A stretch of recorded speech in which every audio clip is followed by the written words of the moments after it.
Xorazmda qiymati 90 milliarddan ko'proq so'mlik yana bir yer osti avtomobil yo'lining qurilish ishlari yakuniga yetdi. Xiva shahridagi D220, Bog'ot tumani, Engariq tumani, Xiva shahri, Qo'shko'pir va Shovot Gurlan avtomobil yo'lining 40-kilometr qismida D215 Urganch-Xiva avtoyo'li Xiva kompressor stansiyasi avtomobil yo'lining 3-kilometri bog'lovchi yer osti avtomobil yo'lini qurish ishlari yakuniga yetdi.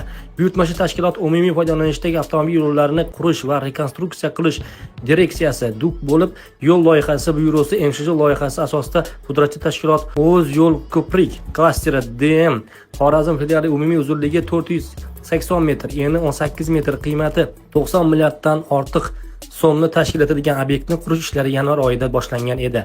Qurilish-montaj ishlari davomida obyekt hududida 860 metr profnastil bilan o'rab olinib, 225 tup daraxt ko'chirish ishlari, qazib olish, shag'al aralashmasi yotqizish hamda tosh yotqizish ishlari bajarildi. Suv qochirish uchun quvvati 25 metr kub bo'lgan 18 dona nasos o'rnatilib, asosiy nasos stansiyasi ulandi.